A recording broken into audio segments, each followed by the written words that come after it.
Hello everyone, I'm Rachel Harris and welcome to my gardening channel. After 20 years of gardening and making lots of mistakes, having some successes, I thought I would share my information with you. So even if you want to grow a few bits and pieces in your garden, or you have grand plans to create a vegetable plot, or you're looking at getting an allotment, this channel might be for you. I am by no means an expert. You might be joining me on certain journeys, seeing my mistakes because I still make them. But hopefully, we can have a bit of fun together and learn about gardening as we go. So, this first video, what I wanted to do was give you some ideas on what you might need to just start out growing vegetables or fruits or some kind of produce. There's lots and lots of equipment and lots of things that you could spend tons and tons of money on. But actually, if you're just starting out and you just need a few bits and pieces to get going, this might be the video for you. There might also be some hints and tips on, maybe cutting costs and using things that you find around your house to help you get growing. So first of all, one of the things that I always have around me is a pair of gardening gloves. Now, depending on what you're doing, you might want some thinner gloves to have more dexterity. Sorry, wrong hand. To have more dexterity. Or if you're doing things like, pulling up stinging nettles, you might need something a little bit more robust. There's lots and lots of gardening gloves to choose from. Sometimes I don't use them when I'm planting. So for instance, if I'm planting in seeds or even seedlings, sometimes I just don't bother. But when it's sort of dealing with certain plants or certain things where I need that protection, a good set of gardening gloves. The next thing that I tend to find that I need is some kind of digging tool. Mostly I'll use a trowel like this, or if I am planting on seeds from small containers into large containers and I want to be careful about protecting roots, I use an old fork. Old forks are great. They're great for raking up soil in pots. They're great for just digging down into things that you need. I've got a collection of these and I find that they work really, really well. And the next thing I need, obviously, because I tend to go from either seedlings or seeds into pots, and I need to know what these things are and not forget what they is some labels, or are some labels. You can use lolly sticks. You can, if you've got some plastic lying around and you want to cut that up and use that, then that's fine. You don't have to buy these, but I find these really, really handy, and a good Sharpie. That I find is one of my go-tos when it comes to potting on. I need to know what those plants are, even when I'm bedding in, that's what I use. The next thing that I tend to kind of need all the time in the garden is a good pair of scissors, opening bags of compost, snipping string when I'm, supporting things, supporting plants. A really good set of scissors. They don't have to be, blinging blanging scissors. These I think I got from a local cheap store. They work perfectly well, and obviously they're going to get dirty, they're going to get compost on them, so don't buy an expensive pair of scissors, but have a pair to hand because you will need them. The next thing I obviously need are pots, and you will need various size pots, from seedling pots, which are small square pots that you can use, seed pots, so these types of things. So when you're initially planting seeds, these are the types. These are actually trays for plugs, but this kind of thing will serve you well. However, you don't need to go and buy loads and loads of seed pots.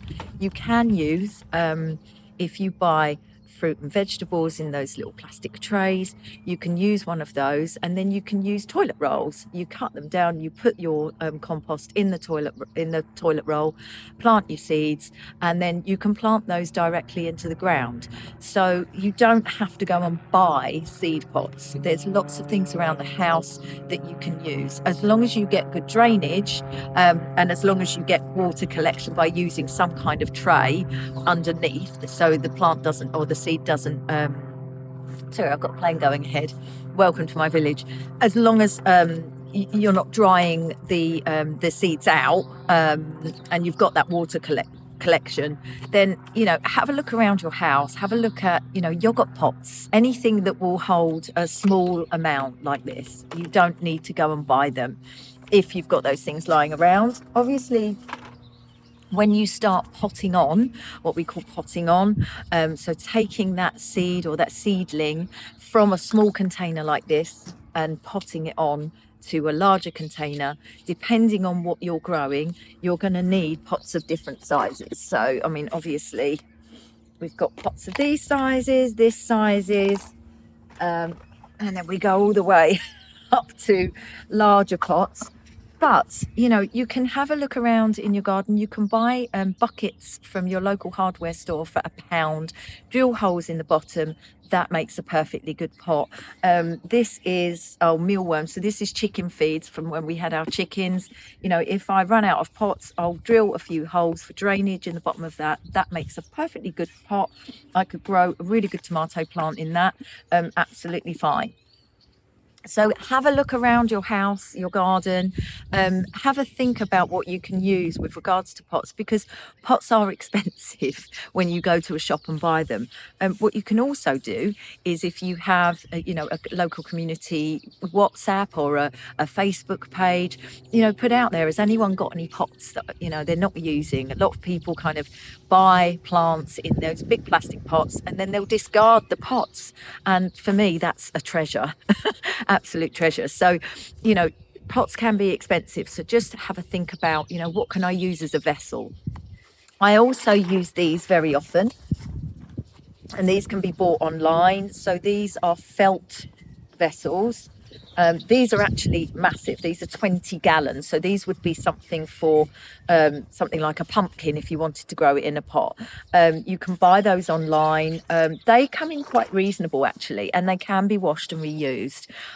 I've still got some from last year that I grew my leeks in, and they're absolutely fine.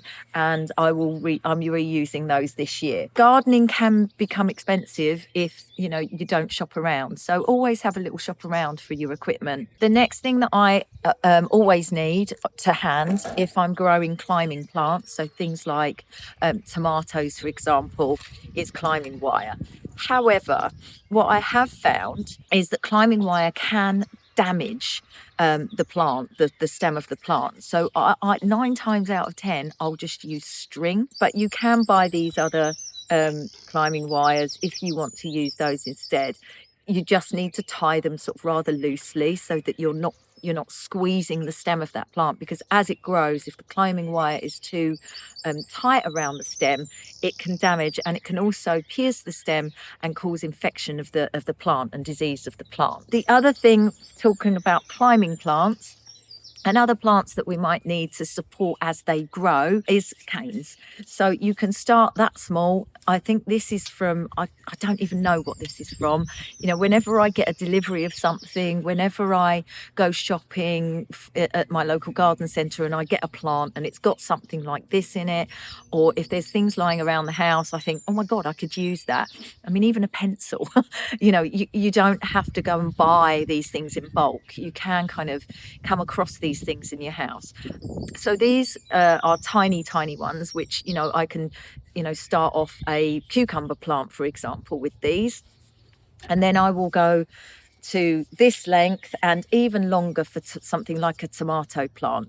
So if you've got these in your garden, or if you ever see these lying around, or if your neighbour's got one or got some, you know, tap them up, collect them, keep them, don't get rid of them, because if you continue and you grow in your gardening passions like I have over the years. I started out with a small balcony growing some tomatoes, and now I have a sort of mini allotment. You're going to need this stuff, and it comes in handy year after year after year. So don't ever get rid of anything. You learn to be a bit of a hoarder in the garden as you go on. The other thing, which is a really simple thing, is if, you know, you're handling, you know, compost and dirt and things like that, and you're trying to get jobs done, your hands get dirty if you're not wearing your gloves. So I just have an old tea towel so that I can just wipe my hands when I'm out and about in the garden doing jobs. Otherwise, you know, your hands can become sticky. If you're sort of planting seeds, the seeds will stick to your hands. You want nice dry hands when you're doing certain jobs. So just get an old tea towel and just have it on hand to just wipe your hands. Wash it often, as you would your gloves as well, because you don't want to spread any sort of diseases or any bacteria and things. So, you know, hygiene is one of the key things with gardening. So make sure that you wash your gloves often. That helps prolong the life of them, as well as you kind of. The other thing that I want to talk about, which is, we'll see how this goes this year, because last year I did not do, and I lost every single one of my brassicas to caterpillars, is meshing. It's caterpillar mesh or butterfly mesh. I got this from Amazon this year. It was £10 for something like 40 square meters. I mean, it's very, very reasonable. And that is something you will need if you are growing any kind of brassicas. So brassicas are your cabbages, your Brussels sprouts, your cauliflowers, the kale leaves and things like that. They can get absolutely macerated by caterpillar. And last year I lost everything to caterpillars. This year I've gone belt and braces, and I will show you later on what I've done to deter those caterpillars from munging all of my brassica plants. I've kind of done several things to deter them, but this is something that is invaluable actually, and you know, it can keep birds off if you grid it, but this will stop the butterflies hopefully getting in. So for now, I hope that's really helped give you an idea of the very basics that you might need when you're growing fruit, vegetables or other crops. I hope that's been helpful for you. I will be continuing to give you hints and tips on how to grow, so that hopefully you can have a really, really nice collection of fruits and vegetables, or even just one type of fruit and vegetables for the summer and beyond. Thanks for watching, and